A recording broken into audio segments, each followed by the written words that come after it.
Soberano Deus, entrego nas tuas mãos esse jovem pastor, Senhor. Importa, Senhor, que ele desça e que o Senhor cresça para, Senhor, usa ele conforme a tua vontade, para que a igreja, Senhor, receba a tua palavra e que nós saímos daqui, Senhor, com outros pensamentos, outras atitudes, que o Senhor possa, Senhor, nos abençoar nesta noite através desta palavra. É o que eu te peço e te agradeço, em nome de Jesus.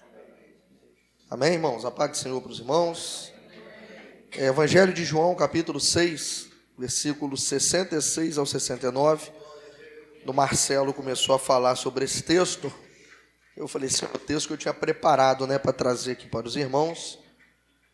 Isso é bom que Deus tem confirmado, aquilo que Ele tem colocado no nosso coração.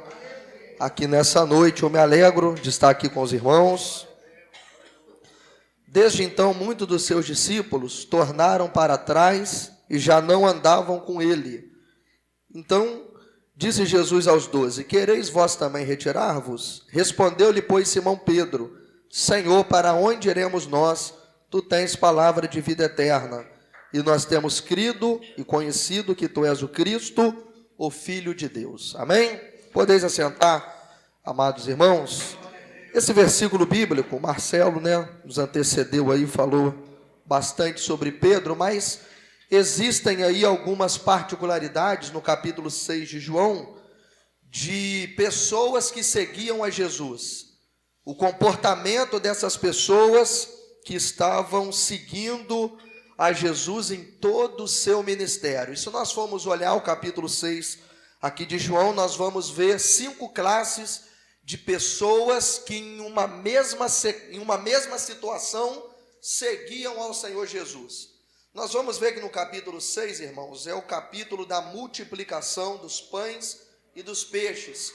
E o Marcelo, nos antecedeu, Mateus, Marcos, Lucas e João, ele fala desse capítulo. Só que João, ele extrai mais particularidade. Por quê? Porque Mateus, Marcos e Lucas, eu sei que os irmãos já sabem, mas são evangelhos sinóticos.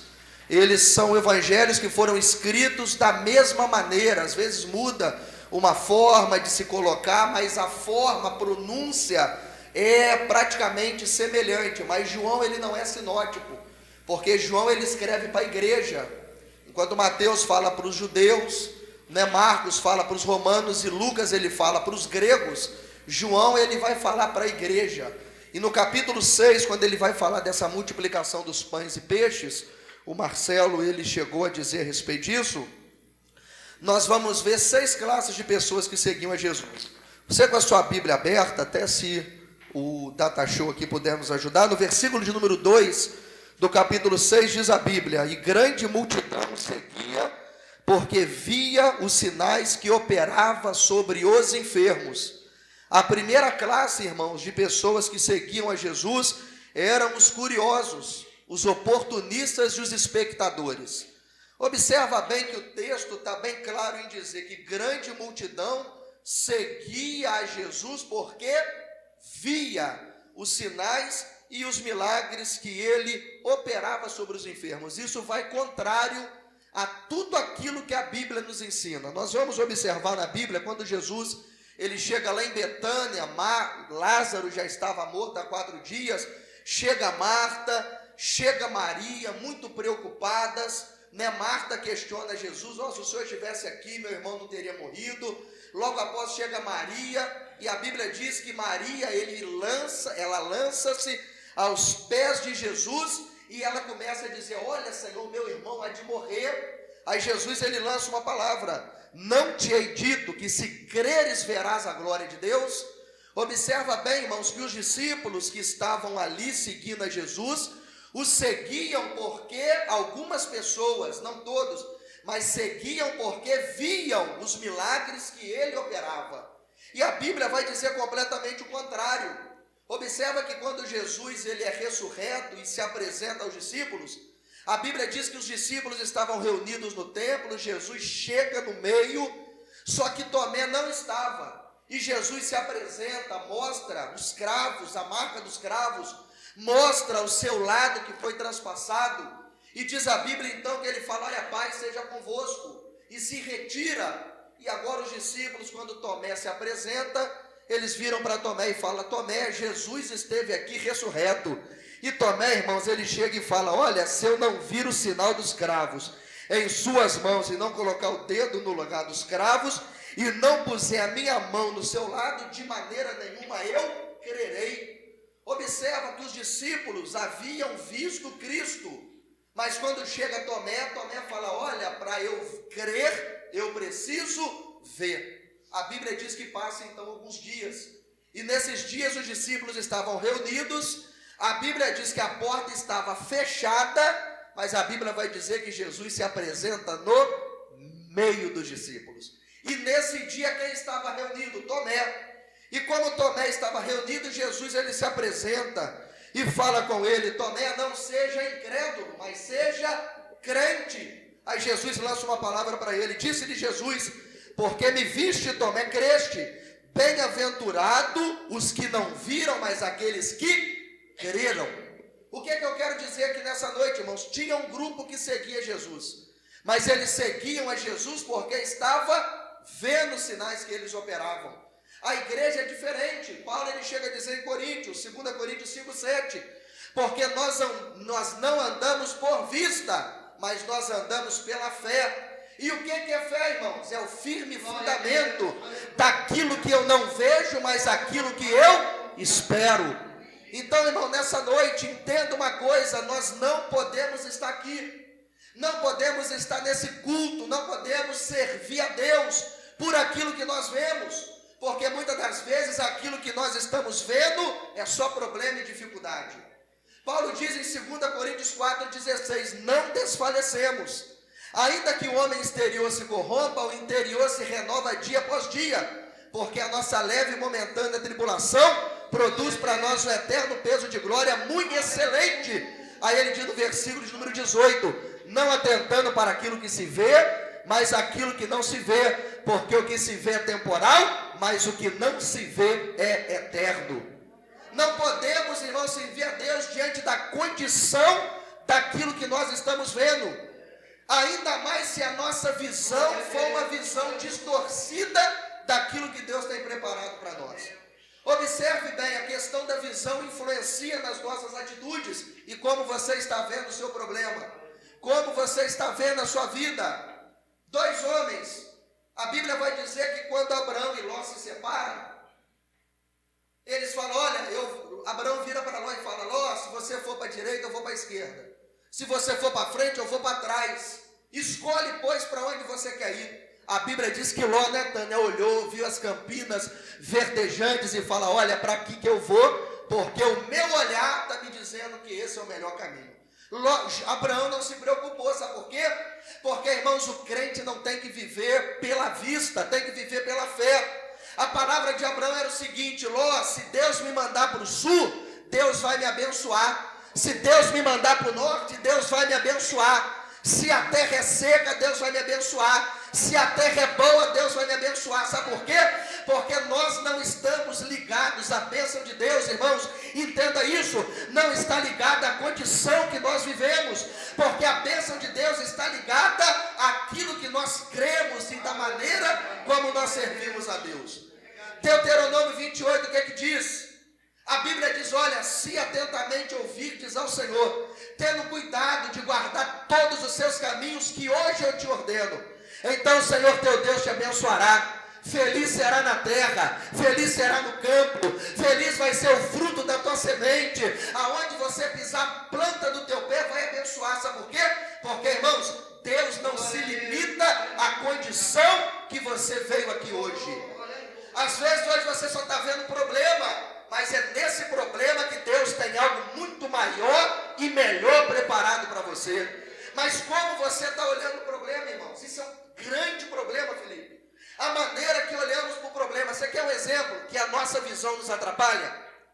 O povo de Israel foi lá para lutar com o gigante Golias. 40 dias, irmãos. Aquele homem estava afrontando o exército de Deus. 40 dias ele estava botando todo mundo quieto, porque era um homem gigante, tinha um capacete, tinha uma couraça, tinha um escudo, era reconhecido porque era valente, porque brigava e ganhava muitas batalhas. Aí o povo de Israel estava lá, Saul estava lá, o rei, estava Eliabe, estava Abinadab, estava Samar, estavam os outros homens guerreiros de Israel. E a Bíblia diz, irmãos, que eles olhavam o gigante, afrontava o exército de Deus e ninguém falava nada. Aí de repente quem apresenta-se no meio da batalha? Davi, o menor da casa, ruivo, de gentil aspecto. E ele chega, irmãos, ele olha para o gigante. Observa que a visão do gigante vai influenciar como você vai enfrentar o seu problema. Sabe por causa de quê? Aqueles homens de Israel estavam olhando para o mesmo gigante. Um homem que estava com a mesma couraça, com o mesmo capacete, com a mesma espada, com o mesmo escudo. E o povo dizia o seguinte: olha, esse gigante é grande demais. Não tem como eu vencer esse gigante.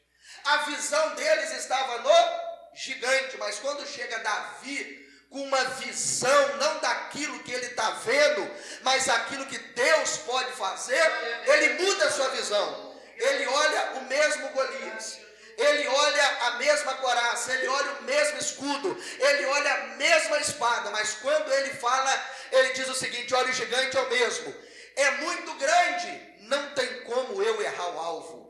Irmãos, entenda a maneira como você vai olhar o problema. Aqueles homens olharam para o gigante e falaram: é grande demais, não dá para vencer. Davi falou: o gigante é muito grande, não tem como errar o alvo. Vai ser uma pedrada e Deus vai dar vitória para o povo de Israel.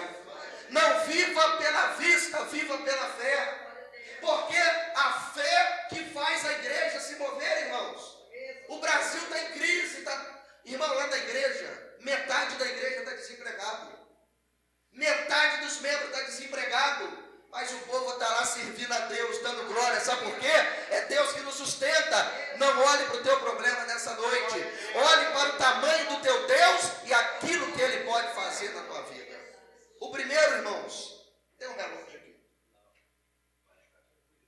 O primeiro problema, a primeira classe de pessoas que seguiram a Jesus eram os oportunistas, os curiosos e os espectadores. É aquele que só vai para ver o que vai acontecer. Foi no culto hoje, será que alguém vai trazer uma palavra? Irmão, não fique servindo a Deus pela sua visão. Sirva a Deus pela fé, porque é a fé que nos move. Foi a primeira classe. A Bíblia diz, irmãos, que então aqueles homens, quase 5.000 homens, estavam no meio do deserto, com fome, com sede, e Jesus multiplica o pão e o peixe. Só que observa bem, irmãos, que quando quando acontece a multiplicação, a Bíblia diz que ainda sobra alguns cestos, 12 cestos, com pão, com peixe. E a Bíblia diz que Jesus ele começa a se apresentar agora como pão da vida. Observa bem, Jesus ele estava usando algo natural para mostrar algo espiritual para o povo. E agora Jesus ele se apresenta no versículo de número 25. A Bíblia diz o seguinte: Jesus acaba de multiplicar pão e peixe, sai, porque a multidão apertava. E agora um grupo vai atrás de Jesus para procurar Jesus, após a multiplicação. Aí a Bíblia diz, esse grupo, e achando-o do outro lado do mar, disseram: Rabi, quando chegaste aqui? Jesus respondeu e disse: na verdade vos digo, que me buscais, não pelos sinais que vistes, mas porque comeste do pão e vos saciaste. Verso 27, trabalhai não pela comida que perece, mas pela comida que permanece para a vida eterna, a qual o Filho do Homem vos dará, porque a este o Pai vos selou. Aí está a segunda classe de pessoas que seguiam a Jesus. Sabe qual era? Os materialistas. Jesus acaba de multiplicar pão e peixe. E essa classe, irmãos, é pior do que a primeira. Porque a primeira eu disse que eram os curiosos, que só seguiam porque estava vendo. Essa, nem vendo, acreditava. Olha o que a Bíblia diz. Versículo 26. Jesus falando: me buscais, não pelo sinal que vocês viram, mas porque comeu pão e vos saciaste. O materialista é pior do que aquele que não crê. Porque o materialista, nem vendo, ele crê, ele está ali porque ele quer se beneficiar de alguma coisa. Isso é terrível. Observa bem, irmãos, que os materialistas, a Bíblia, ela vai dizer que seguiam a Jesus não porque viram um milagre, não porque estavam seguindo a ele por aquilo que ele era, o Messias, aquele prometido que Abraão, Isaac, Jacó, Moisés profetizaram a respeito dele, aquele que João Batista anunciou para preparar o caminho. Não é por isso que eles estavam seguindo a Jesus. Eles estavam seguindo a Jesus porque no momento de fome, Jesus multiplicou pão e peixe e deu para eles comer. A segunda classe, irmãos, é o materialista. É aquele que faz barganha com Deus, que faz campanha de 7 dias, pedindo chave, pedindo casa. Se Deus der, tudo bem. Se não der, não quer mais servir a Deus. Sabe por quê? Porque não está servindo a Deus por aquilo que Ele é, mas por aquilo que Ele pode fazer. Aí eu digo para os irmãos, e se Deus não fizer? A Mirela cantou, Ele continua sendo Deus? Amém. Se Deus der, Ele é Deus? Amém? Amém. E se Ele não der? Ele tem que continuar sendo Deus na nossa vida. O materialista só seguiu porque Jesus multiplicou pão e multiplicou peixe, irmãos. É aquele crente que entra para a igreja, às vezes, entenda algo, Deus ele pode se utilizar de algum problema para nós nos convertermos. Marcelo falou sobre isso. Deus ele pode usar um meio, uma perda de emprego, um problema no relacionamento, como ele fez com Jonas, que a tia Sueli leu. Deus ele pode criar uma situação para nos colocar na nossa posição. Mas para a nossa conversão, irmão, para a mudança de vida, como ele disse, para sermos transformados. O problema aqui está naqueles que não queriam transformação. Está naqueles que não estavam preocupados nem com a presença de Jesus, mas eles só queriam, encher a barriga no momento de fome. Paulo, ele chega a dizer em Romanos 14, 17, o meu reino não é comida nem bebida, mas é justiça, paz e alegria no Espírito Santo. O materialista, irmão, quer colocar Jesus na parede. O materialista é aquele que quando o problema vem, ele ajoelha. Ó Senhor, se o Senhor não me der, eu vou entregar meu cartão de membro. Como se Deus dependesse disso. Ó Senhor, se o Senhor não me der, eu nunca mais eu vou lá naquela igreja, irmão. Precisamos muitas das vezes amadurecer e saber que eu sirvo a Deus não por aquilo que Ele faz, eu sirvo a Deus por aquilo que Ele é. Dando certo eu sirvo, mas não dando certo, eu também vou continuar servindo ao Senhor. O crente materialista, irmãos, ele não preocupa em ser, ele preocupa em ter. Ele não está preocupado com aquilo que ele às vezes é, mas ele está preocupado com as posses que ele vai adquirir. O crente materialista também seguia ao Senhor Jesus, e Paulo, vendo esse grande problema na igreja, aos romanos ele diz, não ambicioneis coisas altas, mas acomodai-vos às humildes. Hebreus 13:5, seja a vossa vida sem avareza, contentai-vos com as coisas que Deus tem vos dado. Irmão, tem pessoa que não aceita muitas das vezes o que Deus tem dado. Faz as campanhas, sabe? Ainda bem que aqui não tem chave, aqui não tem casa. Mas você vai em muita igreja, irmãos, é a campanha da chave, é a campanha da casa, é a campanha do Ministério Dadá. Sabe o que é o Ministério Dadá? Olha, eu vou na igreja só para pedir, que eu tenho que ter, que eu tenho que receber. Irmãos, nós temos que vir na igreja, ter e receber, é consequência do que Deus pode fazer na nossa vida através da nossa adoração, irmãos.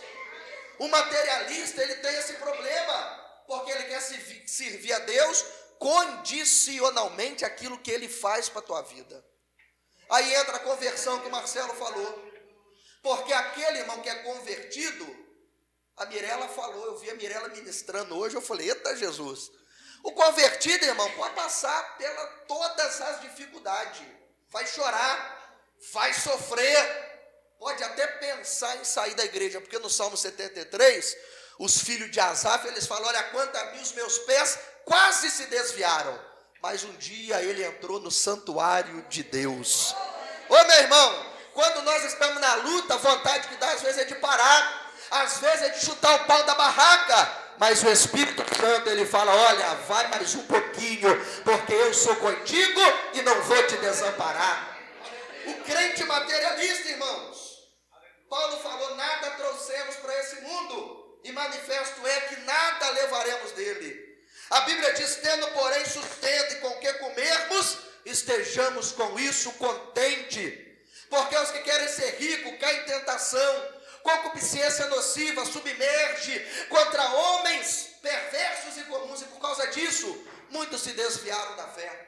Eu não estou fazendo apologia que nós não devemos estudar para adquirir bem, porque eu creio, e a Bíblia diz que a prosperidade é dom de Deus, e Deus precisa da pessoa próspera até para sustentar a obra. Eu estou dizendo aqui, irmãos, que isso não pode ser um argumento e uma condição para eu servir ao nosso Senhor Jesus. Nós servimos a Ele porque Ele é Deus na nossa vida. Ele deu seu Filho na cruz do Calvário para nos dar vida e vida com abundância. A segunda classe, irmãos, eram os materialistas. Observa que está escrito, e eles são piores do que o primeiro, porque nem vendo eles acreditam. É aquele que fala, olha, pode ser até com Juarez, mas se não for comigo, não serve. Irmão, muitas das vezes nós somos egoístas. Ah, mas Deus fez com fulano, não fez comigo. Irmãos, a Bíblia diz o seguinte, olha, em Filipenses, capítulo de número 2 ou capítulo 3, a Bíblia fala para a gente se preocupar mais daquilo que é do nosso irmão do que conosco mesmo. O crente materialista, irmãos, ele é um problema, porque ele está limitado ao ter e não se preocupa em ser. Mas ainda não terminou, existe a terceira classe. Logo após Jesus trazer essa explanação para os materialistas, eles viram para ele e falaram, então nos dá um sinal do céu. Eles deviam estar esperando que o maná descesse do céu de novo. Aí Jesus ele fala, olha, eu sou o pão vivo que desceu do céu. Jesus arrumou um problema ao falar isso. Sabe por quê? Porque tinha terceira classe, Felipe. A terceira classe era dos murmuradores. 41. Murmuravam, pois, dele os judeus, porque dissera, eu sou o pão que desceu do céu. E diziam, não é esse Jesus, o filho de José, cujo pai e mãe nos conhecemos? Como, pois, diz ele que desci do céu? Respondeu, pois, Jesus e disse-lhes, não murmureis. Observa que Jesus, ele multiplica pão e peixe, fala que o reino dele não é comida e bebida, e se apresenta agora como pão da vida. Eles murmuravam. E uma coisa interessante, irmãos, é que o murmurador é o seguinte, se Jesus se apresentando como pão da vida, eles murmuraram. Mas se ele fala que ia dar o maná, eles iam murmurar do mesmo jeito. Porque o murmurador, para ele, nada está bom. Coisa triste é o murmurador, irmãos. Porque o murmurador não está satisfeito com nada. Se o culto termina 9 horas, a igreja é muito rígida com o horário. Se termina antes, não tem compromisso. Se termina depois, então só Jesus na causa. Está sempre reclamando. Se o ministério de louvor canta 3 hinos, poxa, só o ministério de louvor canta. Se não canta, para que tem ministério de louvor? Se o pastor prega todo culto, lá, ele é fominha. Se não prega, não tem palavra. Se a igreja ora muito, é fanático. Se não ora, não tem oração. Irmão, o murmurador, nada está bom para ele. Jesus encontrou com os murmuradores. E essa classe é terrível. Sabe por causa de quê? Porque Moisés encontrou com essa classe lá no deserto. E eu vou dizer para os irmãos, murmurador não entra na terra prometida. O que é um murmurador? O Marcelo falou algo aqui da gente às vezes falar com Deus, questionar. E a Bíblia fala sobre isso. Abacuque, ele questionou um diálogo com Deus. Uma coisa é eu dialogar, outra coisa é eu murmurar. Só reclamar, irmãos. Tem crente que não dá vontade de chegar perto dele. Porque você sabe que ele vai chegar e ele vai dizer, ô meu irmão, tá tudo bem? Poxa, rapaz, estou passando um vento aí, uma prova. É mesmo, aí da semana que vem você vai nele. Ô meu irmão, tá tudo bem? Rapaz, a minha vida tá só uma desgraça. O murmurador, irmão, para ele nada tá bom. Isso é terrível. Quando o povo sai lá do deserto, a Bíblia diz que Deus enviou maná, não tinha água, Deus falou, Moisés, toca nessa rocha aí que eu vou dar água. A roupa cresceu no corpo, irmão, estou falando de 40 anos. O sapato, isso é a Bíblia que diz, o sapato conseguiu, o povo ia crescendo, o sapato ia junto, olha que mistério. A roupa não acabava, o povo comeu o melhor da terra. O Salmo 78, a Bíblia diz o seguinte: porventura poderia Deus preparar mesa no deserto? Irmãos, Deus não preparou uma mesa, Deus preparou um banquete no deserto para o povo de Israel. Mas agora, irmão, se depara com um murmurador lá no meio do deserto. Ele sai, aí se levanta um povo. Irmãos, olha o que aquele povo fala. Números capítulo 11, versículos 5 e 6. Olha o que ele fala. Lembramo-nos dos peixes do Egito, comíamos de graça. E olha o que eles vão lembrar, irmãos. Lembrar de pepino, dos melões, dos porros, das cebolas, dos alhos. Começaram a murmurar contra Deus. O povo que viu descer pão, viu descer, irmãos, tudo do céu. E era uma coisa tremenda, que era diário o maná. O maná era diário. E no primeiro dia que caiu o maná, sempre tem aquele espertão. Pô, vou pegar 2, que vai que amanhã não cai. Eu vou guardar para amanhã. Mas quando dava outro dia, estragava e cheirava mal. Porque Deus estava dizendo para o povo: ó, sou eu que supro a tua necessidade dia após dia. Sou eu que cuido de você. Sou eu que velo pela tua vida. Sou eu que te sustento. Deus estava falando isso para o povo, irmão. Mas o povo lá no deserto se lembra do melão. Se lembra de tudo aquilo, irmãos. Aí Deus, ele vira. E num determinado momento, irmãos, eles até pensam em voltar para o Egito. Aí, irmãos, entra o problema do murmurador. Eles não entraram na terra prometida. Moisés manda 12 homens ir lá pesquisar a terra, ver se é boa. Eles vão. Quando voltam, um relatório: olha, Moisés, a terra é tudo aquilo que Abraão falou. É boa. Mana leite, mana mel. E ó, o negócio é tão bom. Quem gosta aqui de uva, irmãos? Aqui, quem gosta de uva? Um cacho de uva lá tinha que ser carregado por 2 homens. De tão bom que era o negócio. Ô Moisés, está tudo bom, a terra é boa, mana leite e mel. Olha lá, tem tudo do bom e do melhor. Aí eles falam: mas tem um problema. Qual é? Tem os filhos de Anak, eles são gigantes, nós não vamos vencer. Irmão, o povo que viveu tudo isso no passado, quando se deparou com os gigantes, falou: eu não vou vencer. Mas tinha 2 homens lá, qual que é o nome deles mesmo? Josué e Caleb. Josué e Caleb se levantam e falam: olha, Moisés, lá tem gigante, mas tem uma coisa: o Deus que prometeu, aquele Deus que fez o prodígio lá no deserto, é aquele que vai fazer eu entrar na terra prometida. Vamos possuir a terra, vamos entrar na terra, porque Deus é Deus de promessa, e Ele vai fazer eu entrar na terra prometida. Sabe o que aconteceu com esses outros que não acreditaram e começou a murmurar? Moisés falou: Josué e Caleb, vem cá, todo mundo vai morrer. Essa geração vai passar, nenhum deles vai entrar na terra. Mas Josué e Caleb perseverou em servir ao Senhor. Vocês entrarão na promessa do Deus Todo-Poderoso. Eu aprendo algo aqui, irmão: murmurador não entra na terra prometida. Para de murmurar, você está murmurando.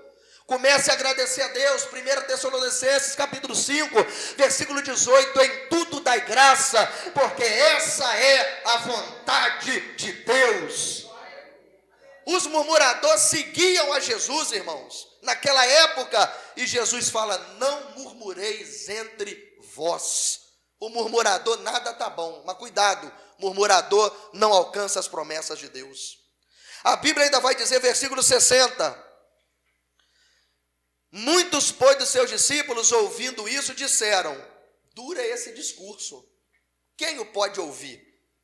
O povo viu Jesus falar manso, mas eles falaram: olha, esse discurso é muito duro, quem vai poder ouvir? E a Bíblia diz que a partir daí muitos começaram a abandonar, começaram a fugir. Aí entra, irmãos, a 4ª classe. Sabe qual é a 4ª classe? A classe dos inconstantes. Sabe qual é a classe dos inconstantes, irmãos? São aqueles que por qualquer motivo deixam de seguir a Jesus. Qualquer coisa, ele até começa bem, é um problema. É igual o cavalo paraguai, irmãos. Ele começa bem, mas quando chega no meio, ele não consegue ir até o final. Os inconstantes, Jesus não quer que sejamos inconstantes. 1 Coríntios capítulo 15, versículo 58, o que é que diz a Bíblia? Portanto, meus amados irmãos, Sede firme, sede constante, sempre abundante na obra do Senhor, sabendo que o vosso trabalho não é vão no Senhor. O inconstante, irmão, qualquer problema, ele quer sair da igreja. Qualquer coisa, ele não consegue firmar os seus passos.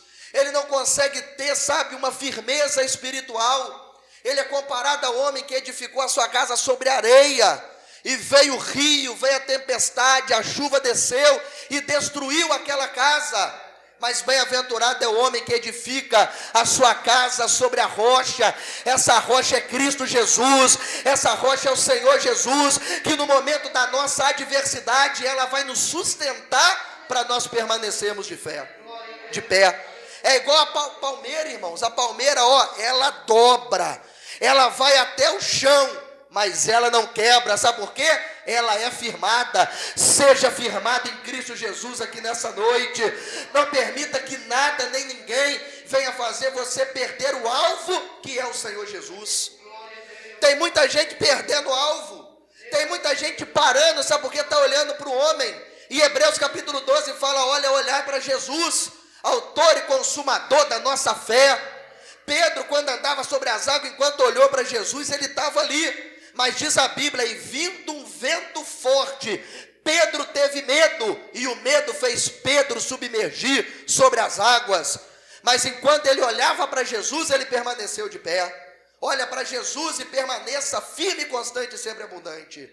Não pare na tua caminhada, não pare nos projetos de Deus para a tua vida, irmãos. Hebreus capítulo 10, versículo 36 em diante, diz o seguinte: porque necessitais de paciência, para que depois de ter feito a vontade de Deus, possais alcançar a promessa. Porque só um poucochinho de tempo, o que virá não tardará, mas o justo viverá da fé, e se ele recuar, a sua alma não tem prazer nele. Então, meus irmãos, Deus está dizendo aqui nessa noite, não pare na tua jornada, não olhe para trás, mas permaneça na posição que o Senhor tem preparado para a sua vida. E existe a última classe, irmãos, a classe dos adoradores, versículos 67 e 68. Respondeu, pois, Simão Pedro: Senhor, para quem iremos nós? Só tu tem palavra de vida eterna, e eu tenho crido e tenho conhecido que tu és o Cristo, o Filho do Deus vivo. A classe do adorador é a melhor que tem. Porque, irmão, no seio da igreja sempre vai ter aquele que só anda pela vista, sempre vai ter murmurador, sempre vai ter inconstante, sempre vai ter essas classes que não agregam, mas que estão no meio e que um dia vão se converter a Cristo Jesus. Mas também tem a classe do adorador, irmãos, e essa classe é muito boa, porque essa classe é aquela que o Abacuque falou, em Abacuque capítulo 3, versículo 17, olha: portanto, ainda que a figueira não floresça, não haja fruto na vide, o produto da oliveira minta, nos campos não haja mantimento, as ovelhas sejam arrebatadas, no curral não haja gado, a vaca não dê leite, todavia eu me alegrarei no Senhor, exultarei o Deus da minha salvação, porque o adorador adora a Deus por aquilo que ele é, irmãos. Tem uma diferença de louvar e de adorar. Eu louvo a Deus por aquilo que ele faz, ou seja, Deus me abençoa, eu louvo a Deus. Deus me dá, eu louvo a Deus. Deus me dá uma bênção, eu louvo a Deus. Mas eu adoro, é diferente. A adoração é por aquilo que ele é. Dando bem eu adoro, dando mal eu adoro, a luz paga eu adoro, a luz cortada eu também adoro, eu tendo eu adoro, eu não tendo eu vou continuar adorando, porque a nossa fé não está firmada naquilo que os olhos veem. O adorador adora, irmãos, independente da nossa circunstância, porque a adoração da igreja não pode estar baseada na circunstância da nossa vida. Como está a tua vida nessa noite? Como está a tua fé nessa noite, irmãos? Em qual classe você se insere hoje nesse culto? Mas através dessa palavra, através dos louvores, de tudo que foi dito e ouvido aqui nessa noite, se você está em alguma classe anterior, pula para a classe dos adoradores, porque, irmãos, o adorador é uma coisa tão tremenda, porque Deus levanta pastor, Deus levanta pregador, Deus levanta músico, Deus levanta obreiro, Deus levanta tudo na igreja, mas tem uma coisa que Deus não levanta. Deus, ele procura. A Bíblia diz o seguinte: o meu Deus, eu vou procurar os verdadeiros adoradores, que adoram ao Pai em espírito e em verdade. Tem algum verdadeiro adorador aqui nessa noite, irmãos? O verdadeiro adorador louva e adora, independente da circunstância. Permaneça firme no Senhor, continue caminhando, sendo firme na presença de Deus. Sabe por quê? No final nós vamos falar igual o apóstolo Paulo. Segundo livro de Timóteo, capítulo 4, versículo 6 em diante. No final do seu ministério, da sua vida, ele chega para Timóteo e fala: Timóteo, quanto a mim, já estou sendo oferecido por libação de sacrifício. O tempo da minha partida é chegada. Mas no versículo 7 ele fala: mas eu tenho uma coisa para te dizer. Eu combati o bom combate, eu acabei a carreira, eu guardei a minha fé. Versículo 8, agora quanto a mim está preparado a coroa de justiça que o Senhor tem preparado para mim, não somente para mim, mas para todos quanto amam e aguardam a sua vinda. Ô meu irmão, não adianta começar bem, não adianta ir até o meio da caminhada bem. A vitória está no final da caminhada, e no final da caminhada tem uma coroa preparada para aquele que ser fiel até o fim. Deus abençoe em nome de Jesus. Senhor Deus e eterno Pai, muito obrigado por tudo que o Senhor tem feito, meu Deus, em nossa vida, por esse privilégio, como foi dito aqui no início pelo nosso irmão Marcelo, de estarmos numa casa onde nós ouvimos a palavra do Senhor, meu Deus, e muito obrigado, ó Pai, por esta oportunidade, que nós possamos, ó Deus, a cada dia, meu Deus, nos alegrar com essa palavra, nos encher, meu Pai, de esperança a cada dia e continuarmos firmes em Tua presença. Ó Deus, eu quero te pedir que o Senhor venha fazer o melhor para o nosso país, para a nossa vida, para as igrejas, ó Pai, para todos os cidadãos, ó Deus, que seja feita a Tua vontade, em nome de Jesus Cristo. E abençoa a nossa nação. Nós estamos carentes, meu Pai, precisamos do Senhor. Que o Senhor intervenha, meu Pai, nesse Brasil, que o Senhor possa entrar com providência, fazendo a Tua vontade. E que nós, como servos do Senhor, possamos depositar toda a nossa confiança em Ti, ó Pai. Em nome de Jesus Cristo, abençoa a Tua igreja. Cada um de nós que viemos aqui nos leve em paz e segurança. E aqueles que não puderam estar aqui, que o Senhor também abençoa cada um, ó Pai. Em nome de Jesus, amém. E a graça do nosso Senhor e Salvador Jesus Cristo, o grande amor de Deus, o nosso Pai, e as doces consolações do Espírito Santo de Deus, e seja com todos aqueles que aguardam a vinda do nosso Senhor e Salvador Jesus Cristo, desde agora e para todos sempre.